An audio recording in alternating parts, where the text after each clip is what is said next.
Baik, untuk bab 4 yaitu hasil dan pembahasan. Sebenarnya bab ini merupakan inti dari proses penelitian tugas akhir yang saya buat. Dan hasil tadi berkaitan dengan teori, rumus, dan lain sebagainya diterapkan dalam menulis dan menjadi rujukan dalam penulisan bab 4 dan juga nanti bab 5. Adapun bab 4 berkaitan dengan hasil dan pembahasan, saya jabarkan menjadi beberapa subbab. Yang pertama, gambaran umum berkaitan dengan unit observasi. Kemudian subbab 4.2 berkaitan dengan statistik deskriptif data. Kemudian subbab 4.3 berkaitan dengan uji analisis data. Kemudian subbab 4.4 berkaitan dengan pembahasan.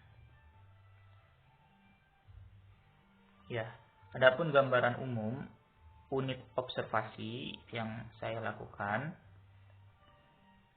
sebagaimana telah saya jelaskan sebelumnya, penelitian ini mencari rujukan dari perusahaan yang terdaftar di BHI secara berturut-turut selama 3 tahun, mulai dari tahun 2017 sampai 2019. Jadi yang saya lakukan adalah mengamati atau melakukan observasi dari berbagai macam perusahaan yang terdaftar di BHI. Sehingga saya dapatkan ada sekitar 181 populasi perusahaan yang ada di Bursa Efek Indonesia pada tahun 2017 sampai 2019 sebagai populasi. Karena penelitian ini menggunakan metode purposive sampling, sehingga dari 181 tersebut didapatkan sebesar 44 sampel perusahaan atau total sampel sebanyak 132 sampel laporan keuangan yang telah memenuhi kriteria dan akan diolah menggunakan SPSS versi 22. Kita masuk ke pembahasan selanjutnya, yaitu statistik deskriptif variabel. Sebelum saya menjelaskan tentang tabel yang ada di bawah, saya di sini akan menjelaskan berkaitan dengan statistik deskriptif digunakan untuk memberikan gambaran atau deskripsi suatu data dari nilai rata-rata, mean, standar, deviasi, varian, maksimum, minimum, sum, range, kurtosis, dan skewness atau kemencengan distribusi. Adapun variabel yang digunakan dalam penelitian ini meliputi variabel bebas atau variabel independen, yaitu kepemilikan institusional X1, komisaris independen X2, dan kompensasi rugi fiskal X3. Sedangkan untuk variabel terikat atau dependen, yaitu penghindaran pajak dengan simbol Y. Dari statistik deskriptif, variabel menggambarkan tentang angka-angka yang terdapat di dalam tabel statistik deskriptif melalui Statistical Packages for Social Scientists atau SPSS. Tabel di bawah ini menunjukkan nilai minimum, nilai maksimum, nilai min, dan standar deviasi dari masing-masing variabel. Adapun penjelasan dari masing-masing nilai yang terdapat dalam tabel, cash-in adalah kepemilikan institusional. Nilai minimum didapatkan adalah 0,0499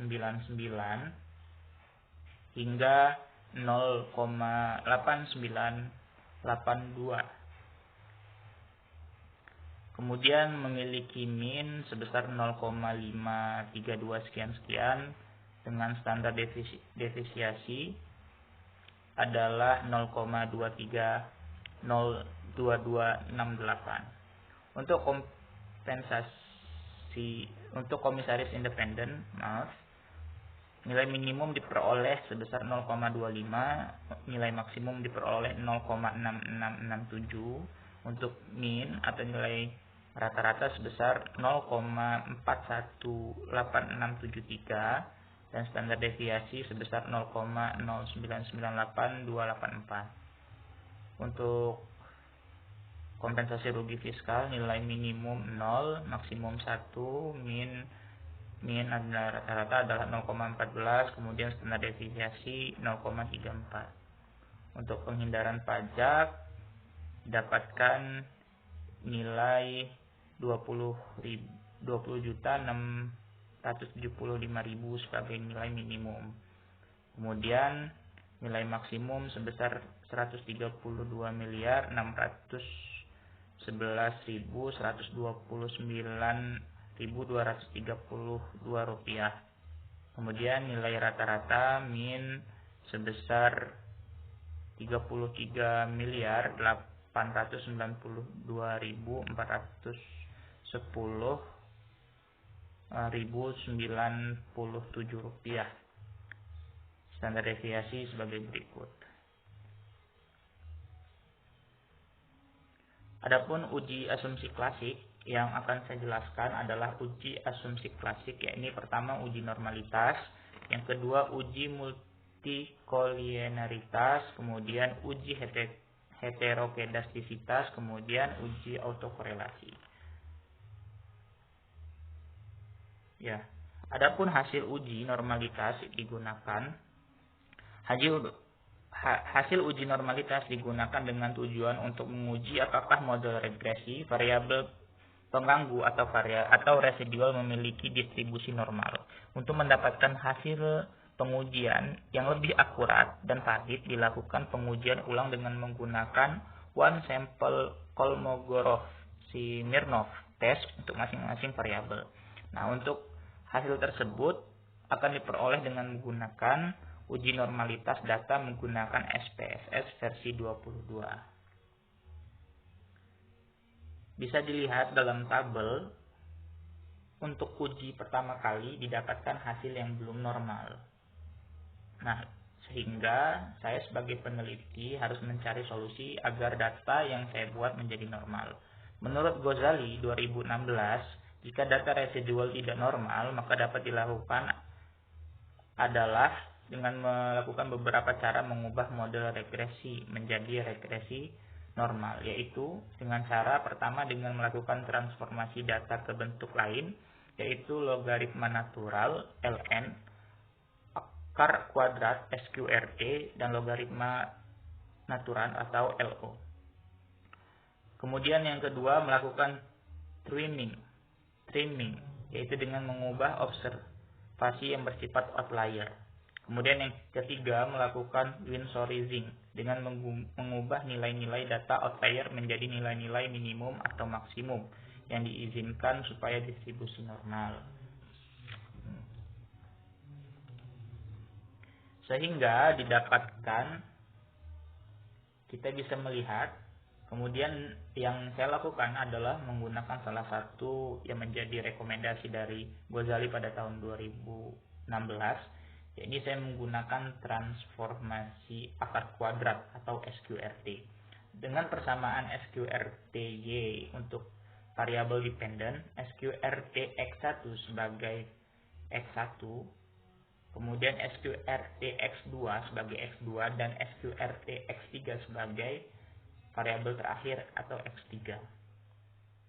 Maka didapatkan hasil sebesar nilai signifikan, yakni lebih besar dari 0,05, yaitu sebesar 0,059. Probabilitas signifikan adalah sebesar lebih dari 0,05.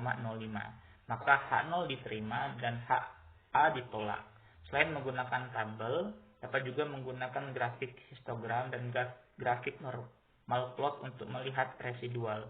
Beberapa hasil uji normalitas dengan grafik histogram dan grafik normalitas akan kita lihat di slide berikutnya. Nah, bisa kita lihat dalam grafik histogram dan grafik normal plot dalam penelitian yang setelah saya lakukan, bisa dilihat berdasarkan gambar 3 dan 4 di atas dapat diketahui bahwa tampilan histogram dan grafik p-plot tidak melenceng kanan atau ke kiri, terlihat menyebar di sekitar garis diagonal yang berarti telah memenuhi uji normalitas. Ini artinya data dalam penelitian ini sudah terdistribusi secara normal, maka dapat dilanjutkan dengan uji selanjutnya.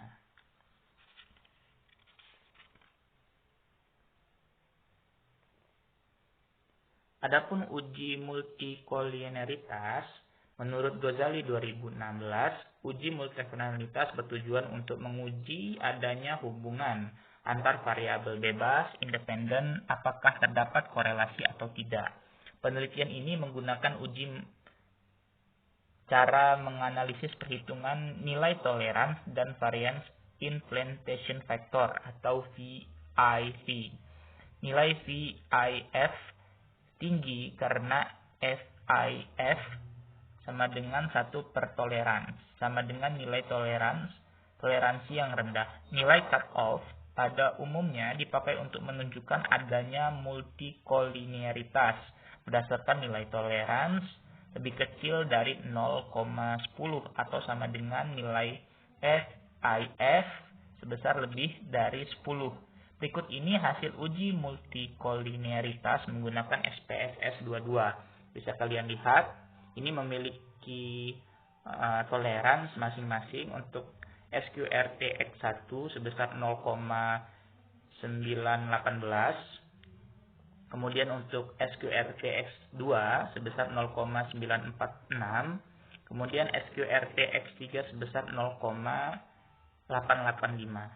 Maka dapat ditarik kesimpulan bahwa keseluruhan variabel tidak terjadi multikolinearitas karena masing-masing variabel nilai toleransi lebih kecil daripada 1 dan nilai FIF lebih kecil dari 10. Adapun uji heterokedastisitas berdasarkan gambar 4 terlihat bahwa tidak ada pola tertentu karena tidak menyebar atau tidak beraturan di atas dan di bawah sumbu 0 pada sumbu Y. Maka dapat disimpulkan tidak terdapat gejala heterokedastisitas atau H0 diterima, HA ditolak. Untuk uji autokorelasi, menurut Ghazali 2016, uji autokorelasi digunakan dengan tujuan menguji apakah pada periode T1 sebelumnya terjadi korelasi. Jika terjadi korelasi, maka disebut dengan problem autokorelasi. Berikut hasil uji autokorelasi menggunakan SPSS versi 22.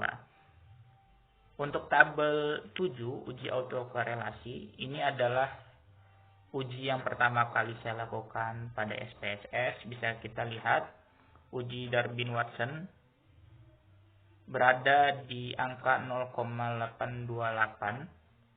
Kemudian karena memang belum sesuai dengan syarat uji autokorelasi, maka saya juga menggunakan uji rantes dengan asumsi signifikan masih 0,000.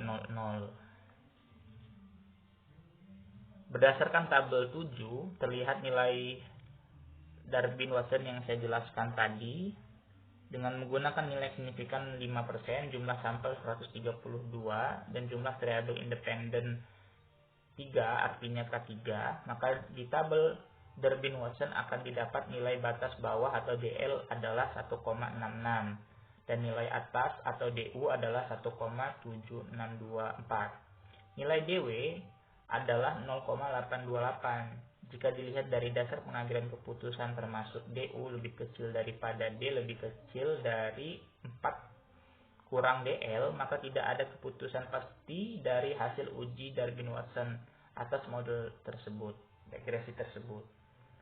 Model regresi selanjutnya digunakan untuk memastikan lebih lanjut pada atau tidaknya korelasi, yaitu dengan menggunakan model regresi uji rantes yang saya jelaskan tadi. Adapun hipotesis dari uji rantes adalah sebagai berikut. H0 jika nilai signifikan lebih besar daripada 0,05, residual random atau acak, maka H0 diterima. Hal ini berarti tidak terjadi gejala autokorelasi pada model regresi yang digunakan dalam penelitian. HA jika nilai signifikan lebih kecil daripada 0,05, residual tidak random, maka H0 ditolak. Hal ini berarti ada gejala autokorelasi. Berikut ini hasil uji autokorelasi dengan menggunakan uji rantes sebagaimana telah saya jelaskan tadi. Nah, ketika didapat hasil tersebut, salah satu pendapat menurut Aprianto pada tahun 2020, langkah selanjutnya untuk memperbaiki masalah autokorelasi adalah dengan menggunakan metode Cochrane-Ourquart. Metode Cochrane-Outcast merupakan salah satu metode yang dapat digunakan untuk mengatasi masalah autokorelasi pada model regresi. Model Cochrane-Outcast dilakukan dengan menghitung nilai rho atau koefisien autokorelasi menggunakan nilai error pada model regresi. Untuk mendapatkan nilai rho yang menjamin tidak terdapat masalah autokorelasi pada metode Cochrane-Outcast, dalam mencari nilai rho dilakukan secara berulang untuk mendapatkan nilai rho yang sudah convergent. Berikut hasil uji autokorelasi dengan menggunakan metode Cochrane-Outcast. Bisa kita lihat hasil Darwin-Watson adalah 1,886. Berdasarkan hasil uji autokorelasi dengan metode Cochrane-Outcast atau CO, nilai Darwin-Watson sebesar 1,886.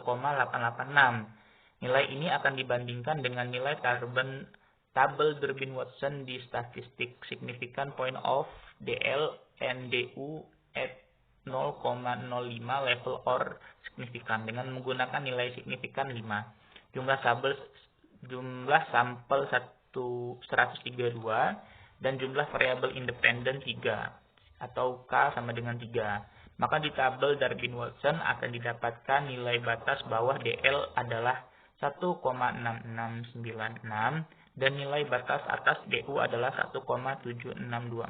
Nilai DW 1,886. Sehingga didapatkan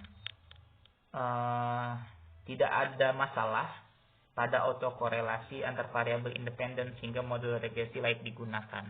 Inilah yang akhirnya membuat atau menjadi bahan untuk menulis atau memastikan model yang digunakan dalam proses uji analisis data, yaitu regresi linier. Hasil regresi linier berganda digunakan untuk mengetahui pengaruh variabel independen, yaitu kepemilikan institusional, komisaris independen, dan kompensasi rugi fiskal terhadap variabel dependen, yaitu penghindaran pajak. Adapun persamaan regresi penelitian diperoleh berdasarkan analisis regresi adalah sebagai berikut. Bisa kita lihat SQRTY _1 sama dengan 63.956,365 dikurang 88.134,716 SQRTX _1 plus 105.961,801 SQRTX 2 strip 1 plus 6.249,441 SQRTX 2 strip 1 plus E, atau penghindaran pajak Y sama dengan nilai-nilai yang ada di sebelumnya, yakni X1 mewakili kepemilikan institusional, X2 mewakili kompensasi independen, komisaris independen, dan kerugian rugi fiskal diwakili oleh X3.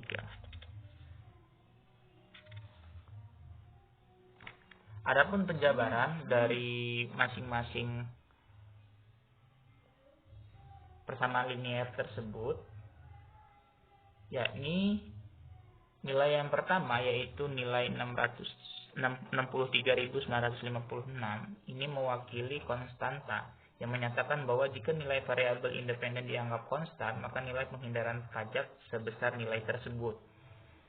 Kemudian, koefisien regresi untuk kepemilikan institusional yaitu minus 88.134. Artinya, jika setiap kenaikan kepemilikan institusional sebesar satu satuan, maka penghindaran pajak akan berkurang sebesar minus 88.134. Dengan asumsi variabel lainnya konstan atau 0. Untuk koefisien regresi, komisaris independen yaitu 105.961, artinya jika setiap kenaikan komisaris independen sebesar satu satuan, maka penghindaran pajak akan meningkat sebesar 105.961 dengan asumsi variabel lainnya konstan atau nol. Dan juga yang terakhir, koefisien regresi untuk kompensasi rugi fiskal yaitu 6.249, artinya jika setiap kenaikan kompensasi rugi fiskal sebesar satu satuan, maka penghindaran pajak akan meningkat sebesar 6.249 dengan asumsi variabel lainnya konstan atau nol. Setelah kita mendapatkan persamaan linear, maka langkah selanjutnya adalah membuat atau memastikan uji F atau uji secara simultan kesentakan model. Bisa dilihat berdasarkan tabel 10, terlihat hasil uji F dengan nilai signifikan sebesar 5%, sehingga diperoleh hasil sebesar 0,266. Dan nilai F hitung sebesar 1,335, sedangkan nilai F tabel sebesar 2,68. Secara kriteria pengambilan keputusan yaitu H0 diterima apabila F hitung lebih besar dari F tabel atau probabilitas lebih kecil dari nilai signifikan. Dalam hal ini nilai signifikan lebih kecil dari 0,05. Maka variabel independen memiliki pengaruh signifikan pada variabel dependen. Namun, dalam penelitian ini didapat hasil F hitung sebesar 1,335 lebih kecil dari F tabel, yaitu 0,68, dan nilai signifikan lebih besar dari nilai signifikan seharusnya, yaitu 0,05. Hal ini menunjukkan bahwa kepemilikan institusional, komisaris independen, dan kompensasi rugi fiskal secara simultan tidak memiliki pengaruh pada penghindaran pajak. Dalam menilai tingkat kelayakan model regresi analisis, menerangkan variasi variabel dependen, maka digunakan uji R kuadrat. Untuk uji R kuadrat sendiri, berdasarkan tabel 11, bisa kita lihat angka koefisien dari ajas R square atau R2 sebesar 0,008 atau 0,8%, yang berarti mempunyai korelasi lemah.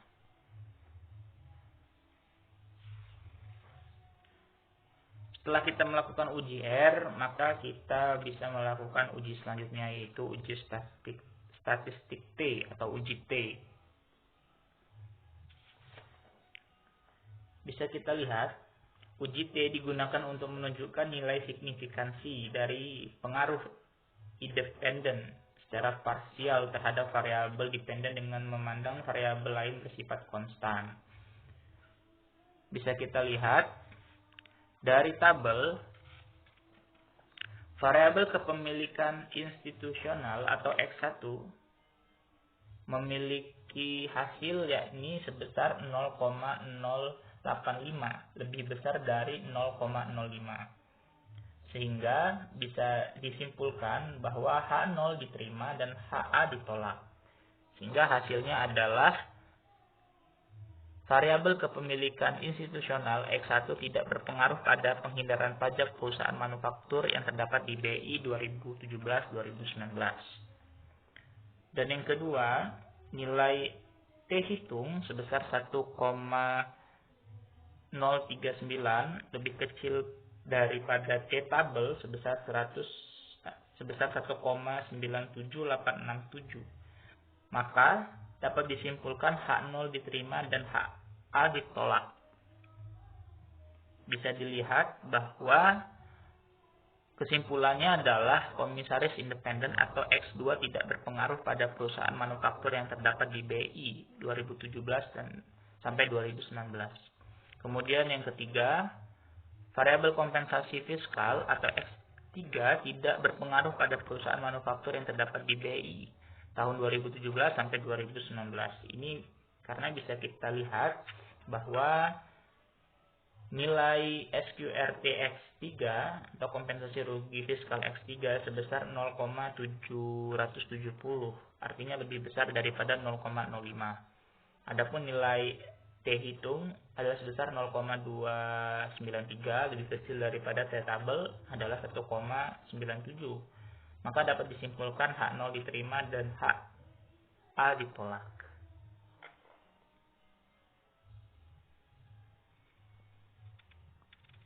Baik, adapun pembahasan sendiri, sebenarnya tadi setelah saya jelaskan bahwa variabel kepemilikan institusional tidak berpengaruh terhadap penghindaran pajak, dan data telah saya dapatkan dari pelaksanaan pengujian menggunakan SPSS versi 22. Namun di sini akan saya jelaskan berkaitan dengan pembahasan dan juga sebagai pelaksanaan justifikasi saya dalam penelitian ini.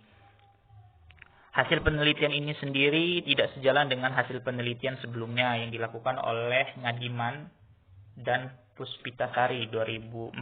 Sebagai rujukan saya juga menulis proposal seminar ini atau penelitian ini yang menyatakan bahwa variabel kepemilikan institusional memiliki pengaruh yang signifikan terhadap penghindaran pajak. Namun, penelitian ini tidak dapat dijadikan bukti bahwa semakin tinggi kepemilikan institusional, maka semakin tinggi pula jumlah beban pajak yang harus dibayar oleh perusahaan, sehingga penghindaran pajak semakin rendah. Sedangkan, untuk mendukung penelitian ini, ada sebuah penelitian atau beberapa penelitian yang mendukung hasil dari penelitian ini. Hasil penelitian ini sejalan dengan hasil penelitian dilakukan oleh Dewi dan Jati pada tahun 2014, Anissa dan Kurniasih pada tahun 2012, dan juga penelitian dilakukan oleh Pohan 2009, yang berpendapat bahwa tidak terdapat pengaruh antara kepemilikan institusional dengan penghindaran pajak.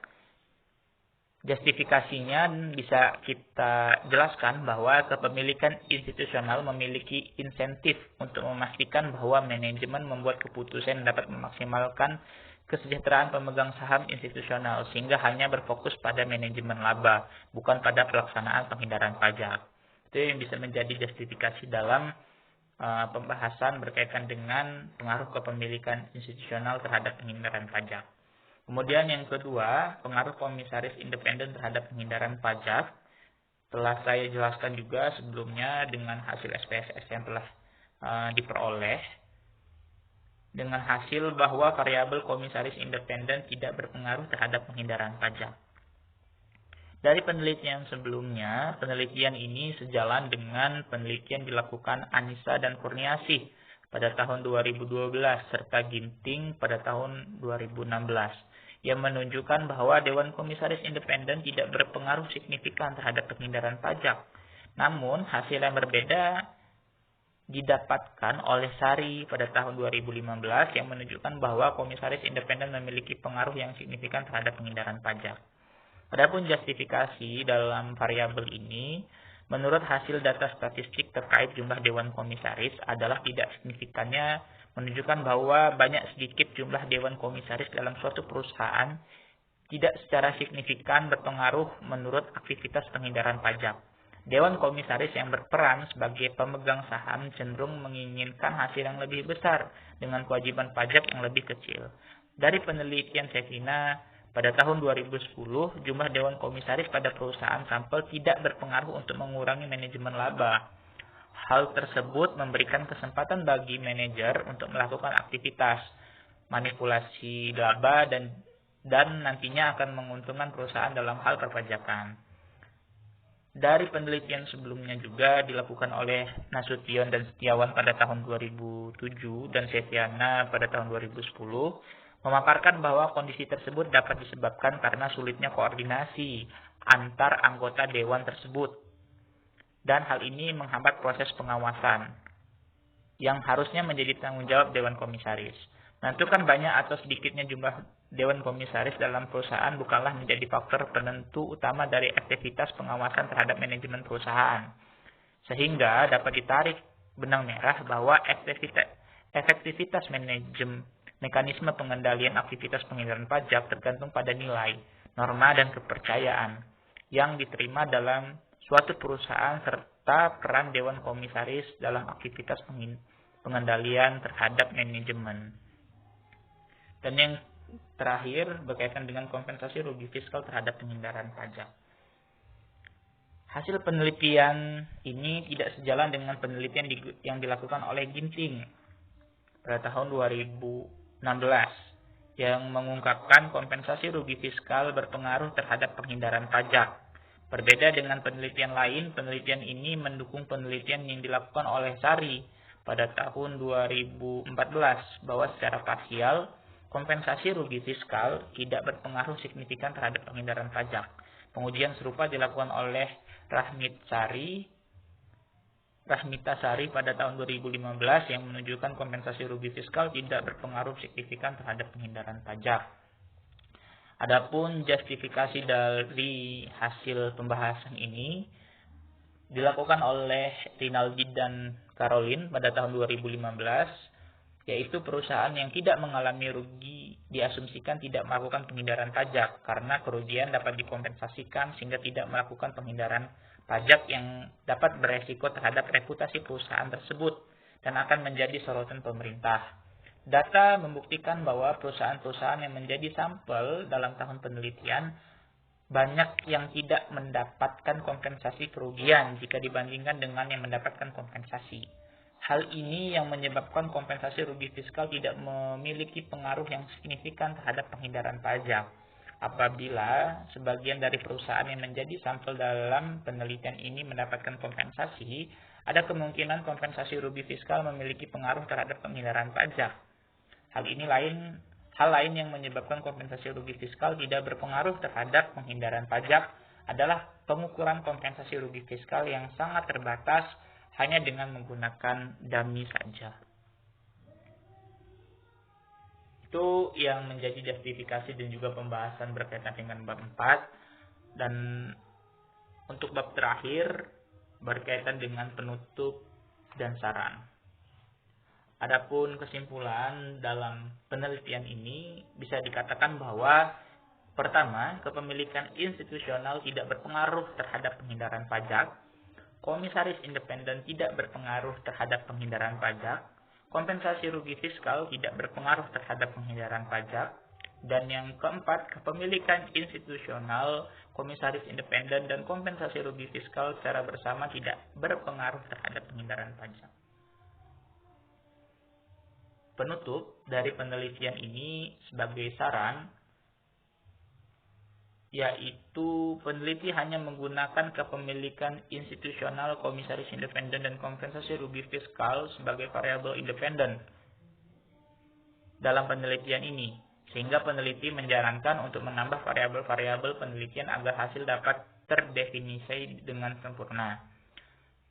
Yang kedua, peneliti hanya menggunakan rentang waktu 3 tahun, yakni dari tahun 2017 sampai 2019.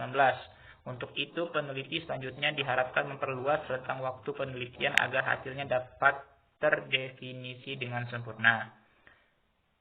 Bagi perusahaan dan investor serta calon investor, disarankan melihat lebih lanjut kondisi kinerja suatu perusahaan sebelum memutuskan untuk berinvestasi, agar investor dapat menilai serta mengevaluasi kinerja perusahaan serta informasi utama dalam menilai dan mengambil keputusan untuk melakukan penghindaran pajak. Baik, mungkin itu saja yang bisa saya jelaskan berkaitan dengan penelitian sebagai tugas akhir saya dan juga pelaksanaan seminar hasil. Masukan dan saran agar pelaksanaan penelitian dapat berjalan sebagaimana mestinya juga diharapkan saya sebagai peneliti. Mungkin itu yang bisa saya sampaikan. Terima kasih. Saya akhiri. Wassalamualaikum warahmatullahi wabarakatuh.